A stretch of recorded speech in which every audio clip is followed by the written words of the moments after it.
Hello everyone, welcome to amazing stitch designs. आज मैं आपके साथ डबल कटोरी ब्लाउज़ की स्टिचिंग शेयर करूंगी। तो अभी तक आपने इसकी कटिंग का वीडियो नहीं देखा है तो उसका लिंक डिस्क्रिप्शन बॉक्स में दिया गया है, आप वहां जाकर देख सकते हैं। पहले बैक पार्ट को स्टिच करेंगे। तो बैक पार्ट को स्टिच करना मैंने अपने कई सारे वीडियोज़ में बताया है। तो हम पहले इसके नेक को कट कर लेंगे और इसमें टक्स लगाकर नीचे की पट्टी लगाकर बैक पार्ट को कंप्लीट कर लेंगे।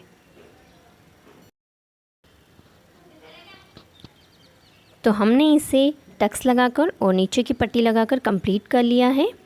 देखिए, अब हम फ्रंट पार्ट की स्टिचिंग करेंगे। तो पहले हम कटोरी वाले पार्ट को स्टिच करेंगे। तो हम पहले इसमें मार्जिन की लाइन बना लेंगे इस तरह से,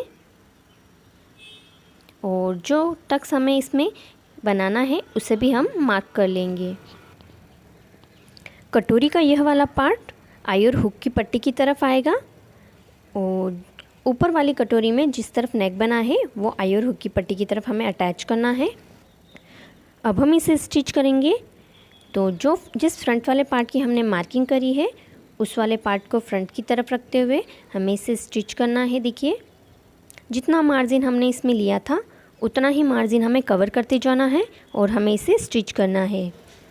हमें किसी भी पार्ट को खींचना नहीं है, अगर हम इसे खींचेंगे तो ये पार्ट छोटे बड़े हो जाएंगे।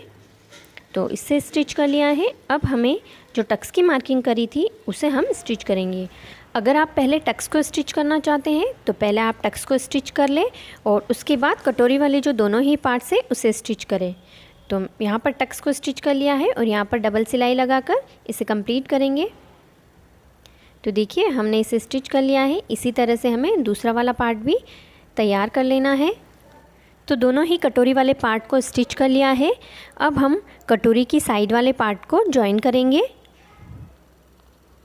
तो देखिए, इस तरह से हमें इसे रखना है और इसे स्टिच करना है धीरे धीरे।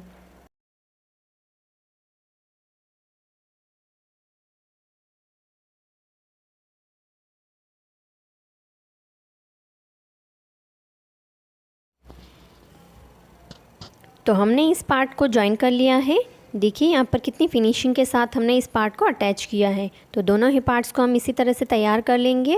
अब हम इसमें बेल्ट को लगाएंगे। तो बेल्ट जिस तरह से हम अस्तर वाले बेल्ट को अटैच करते हैं नीचे की तरफ से स्टिच करके, उसी तरह से यहाँ पे मैंने नीचे स्टिचिंग लगा ली है। अब हम इसे पलट कर, देखिए इस तरह से हमें पलट लेना है और क्रीज बना लेनी है यहाँ पर।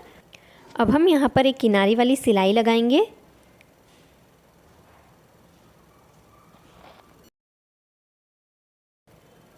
दूसरे वाले पार्ट को भी हम इसी तरह से क्रीज बनाकर सिलाई लगाकर कंप्लीट करेंगे। देखिए, हमें इस फिनिशिंग करते जाना है और सिलाई बिल्कुल किनारे पर लगानी है। अब हमें ऊपर की तरफ एक सिलाई और लगा लेनी है, जिस तरह से हम अस्तर वाले बेल्ट में सिलाई लगाते हैं। तो हमने बेल्ट को कंप्लीट कर लिया है। अब हम इसे ब्लाउज़ में अटैच करेंगे। तो देखिए, इस तरह से हमें रखना है और 1/2 इंच का मार्जिन लेते हुए हमें इसे स्टिच करना है।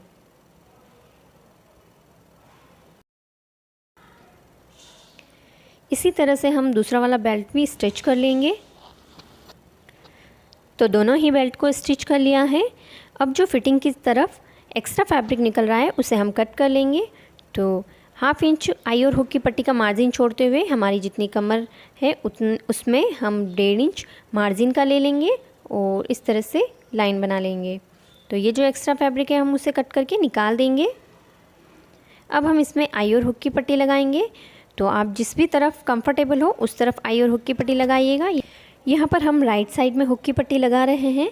तो पट्टी को नीचे रखा है और ब्लाउज़ के उल्टे भाग को ऊपर की तरफ रखा है और 1/2 इंच का मार्जिन लेते हुए हमें यहाँ पर स्टिच करना है। अब एक सिलाई हमें इसके ऊपर लगा लेनी है, किनारी वाली सिलाई। तो इस तरह हम इसे पलटकर एक सिलाई लगाएंगे।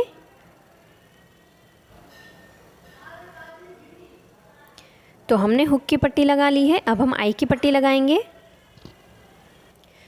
तो पट्टी को नीचे रखते हुए ब्लाउज़ वाले पार्ट की सीधी तरफ ऊपर की तरफ रखेंगे इस तरह से, और इस तरह पट्टी को फोल्ड करेंगे और 1/2 इंच का हम मार्जिन लेकर यहाँ पर हम स्टिचिंग करेंगे। तो इसे स्टिच कर लिया है हमने। अब हम एक किनारी वाली सिलाई लगाएंगे, तो इसे हमें इस तरह से पलटना है और किनारी वाली एक सिलाई लगा लेनी है। इस पट्टी को हम एक फोल्ड करेंगे और डबल फोल्ड करके यहाँ पर हम आई की पट्टी बनाएंगे। तो इस तरह से हमें आई की पट्टी स्टिच कर लेनी है। एक सिलाई हम यहाँ पर एक पैर का मार्जिन रखते हुए और लगा लेंगे।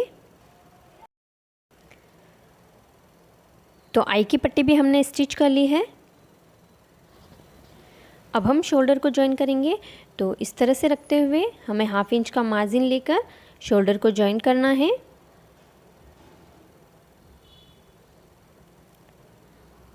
और यहाँ पर हम डबल सिलाई लगाकर इसे कंप्लीट करेंगे। तो डबल सिलाई लगा ली है हमने। अब हमें इसमें पाइपिंग लगानी है। तो पाइपिंग किस तरह से लगाते हैं मैंने अपने पिछले वीडियो में बताया है, तो उसी तरह से मैं इसमें पाइपिंग लगाकर इसे कंप्लीट करूँगी। तो देखिए मैंने यहाँ पर पाइपिंग लगाकर इसे कंप्लीट कर लिया है। अब हम इसमें स्लीव्स लगाएंगे, तो नीचे से हम इसे पहले फ़ोल्ड करेंगे। तो यहाँ पर हमें कट लगाकर इसे फ़ोल्ड कर लेना है पट्टी को। तो हमने इस पट्टी को फ़ोल्ड कर लिया है। अब हमें इसमें फ्रंट आर्म होल की कटिंग करनी है। तो देखिए इस तरह से हम स्लीव्स को रखेंगे और फ्रंट आर्म होल की कटिंग करेंगे। अब हम इसे ब्लाउज़ में स्टिच करेंगे। तो देखिए फ्रंट वाले पार्ट को हमें फ्रंट की तरफ रखना है और 1/2 इंच का मार्जिन लेते हुए हमें इसे स्टिच करना है।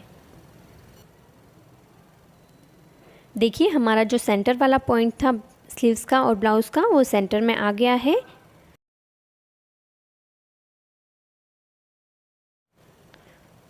और दोनों ही फिटिंग वाले पॉइंट भी मिल गए हैं। तो हमने यहाँ पर स्लीव्स को स्टिच कर लिया है। इसी तरह से हम दूसरी स्लीव्स को भी स्टिच कर लेंगे। अब हम इसमें फिटिंग सिलाई लगाएंगे। तो बैक पार्ट को इस तरह से फोल्ड करते हुए हमें सेंटर पे मार्क कर लेना है और इस तरह से हमें पिन अप कर लेना है। तो कमर की मार्किंग करेंगे 8 इंच और 1 पॉइंट। चेस्ट में हम फिटिंग वाले पॉइंट पे मार्क करेंगे और स्लीव्स की मार्किंग कर लेंगे। तो इस तरह से हमने फिटिंग की मार्किंग कर ली है। अब हम यहाँ पर स्टिच कर लेंगे।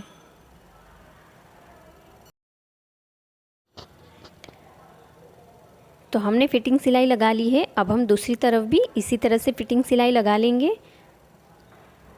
देखिए हमने जो मार्किंग करी थी वही मार्किंग आई है यहाँ पर फिटिंग की तरफ। स्लीव्स में हम मार्किंग कर लेंगे।